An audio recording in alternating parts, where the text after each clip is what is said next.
Programa Arte de Viver. Apoio Sicom, Sindicato dos Condomínios Prediais do Litoral Paulista, a mão amiga no momento certo.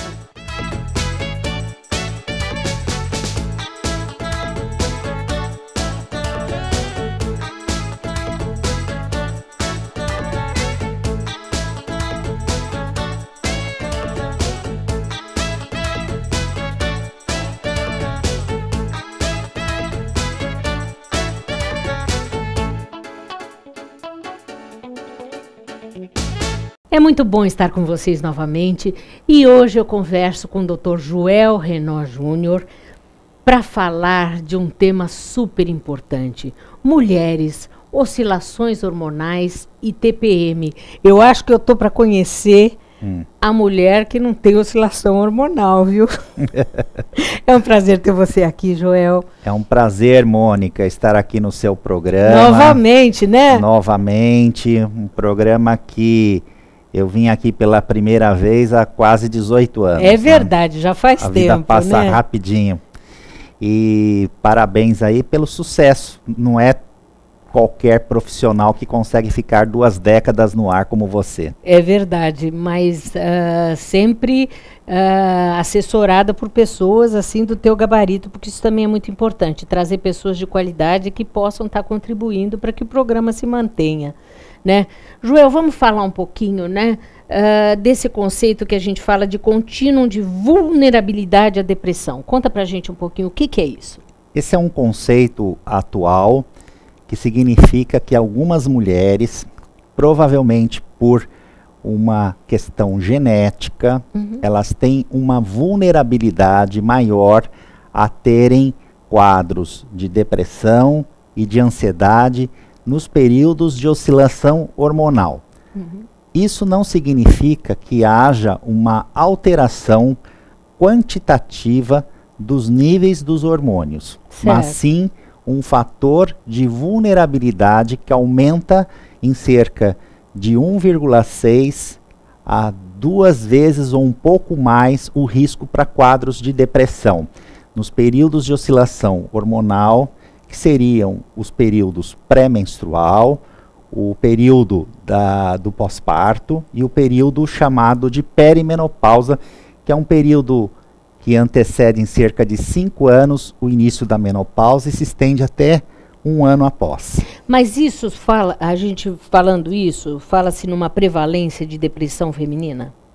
Falamos. Hoje a gente tem vários trabalhos que demonstram que a depressão atinge as mulheres em cerca de 2 vezes mais.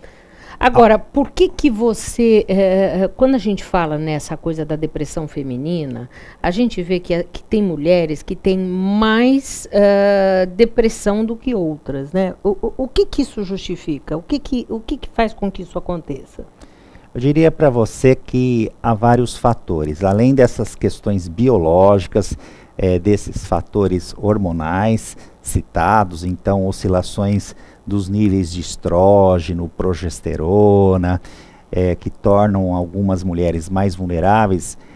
Hoje há trabalhos que mostram que há diferentes formas de se lidar com o nível de estresse. O estresse é um gatilho importante para quadros depressivos, tanto nos homens quanto nas mulheres. Mas nas mulheres parece que o nível de estresse ele está mais correlacionado com a recorrência da depressão feminina. Então, histórias, por exemplo, traumáticas que muitas vezes ocorreram na infância, negligência, abuso físico, abuso sexual, que infelizmente as mulheres ainda são mais vítimas de violência do que os homens. Isso daí é algo comprovado. Então, a forma de gerenciar, de lidar com o nível de estresse, padrões cognitivos que também elas acabam desenvolvendo. Então, tudo isso interfere nos quadros de depressão feminina. Agora, Joel, me fala uma coisa. Algumas mulheres têm TPM e sentem maior compulsão, por exemplo, para doce. Outras mulheres sentem uma irritabilidade muito grande. Outras ficam deprimidas. O que faz com que algumas tenham uma tendência a ter um tipo de quadro e outras outro tipo?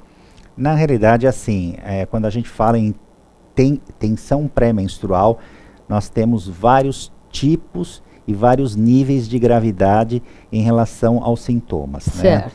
Né? Na realidade, a origem dos sintomas, geralmente, ela é uma disfunção serotoninérgica, uma disfunção na regulação de serotonina. A gente tem uma alteração genética hoje que ocorre um polimorfismo no gene transportador de serotonina. Então, é uma alteração genética que ocorre, que leva a uma mudança na secreção de serotonina das mulheres com TPM. E a serotonina, ela regula várias funções. A serotonina, ela regula, por exemplo, o humor, ela regula a ansiedade, ela regula o sono, ela regula a impulsividade, aspectos também relacionados à compulsão. Né? Então, há uma série de funções que são reguladas pela serotonina. Então, efetivamente, algumas mulheres elas têm mais sintomas de compulsão por doces no período pré-menstrual,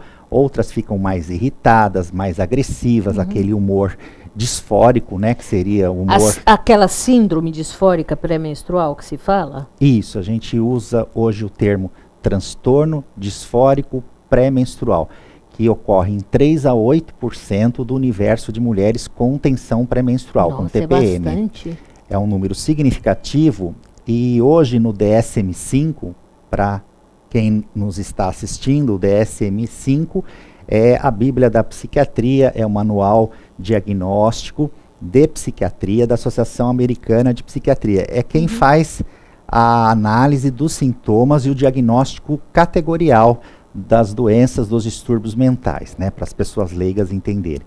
Então, no DSM-5, o transtorno disfórico pré-menstrual, ele foi considerado finalmente um subtipo de depressão. Então, hoje, o transtorno disfórico pré-menstrual é efetivamente um diagnóstico psiquiátrico. O que seria esse transtorno disfórico pré-menstrual? Você vai falar no próximo bloco. Ouça agora o Dr. Rubens Moscatelli, presidente do Sindicato dos Condomínios Prediais do Litoral Paulista.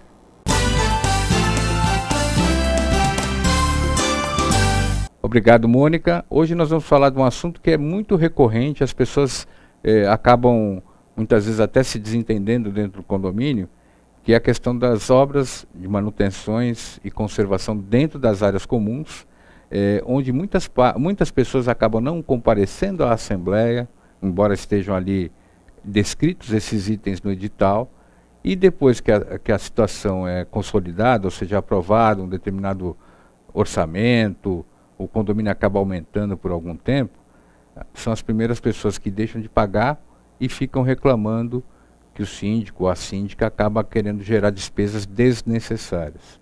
Então, são duas coisas que eu considero muito importantes. Primeiro, toda e qualquer assembleia de condomínio é importantíssimo o comparecimento. Eu posso não concordar com a gestão do síndico, eu posso não concordar de aumentar eventualmente o valor do condomínio, mas eu tenho que estar presente para externar a minha opinião e levar eventualmente uma solução diferente daquela que está sendo proposta. Não adianta eu ficar em casa reclamando depois dos corredores. Isso só gera calor sem iluminação, como dizem, né? Então eu tenho que participar efetivamente.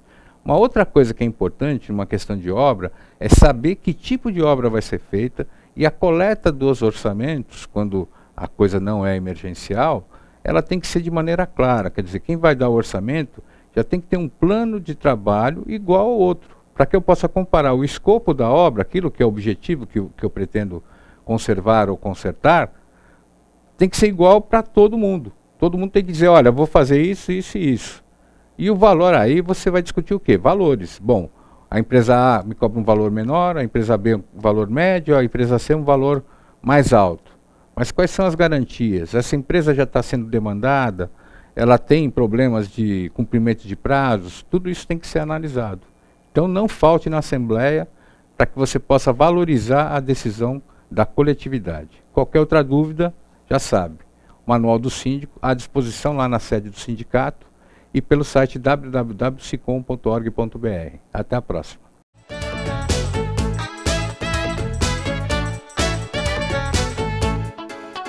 Comunicado. A Escola Santista de Astrologia está com inscrições abertas para os cursos regulares de formação em astrologia. Curso básico com turmas manhã, tarde e noite, interpretação de mapa astrológico, previsões e supervisão de mapas. A escola ainda oferece atendimento de mapas astrológicos e uma grande variedade de livros. Escola Santista de Astrologia, Rua Goitacazes, número 8. Telefone 3284-9714. Santos.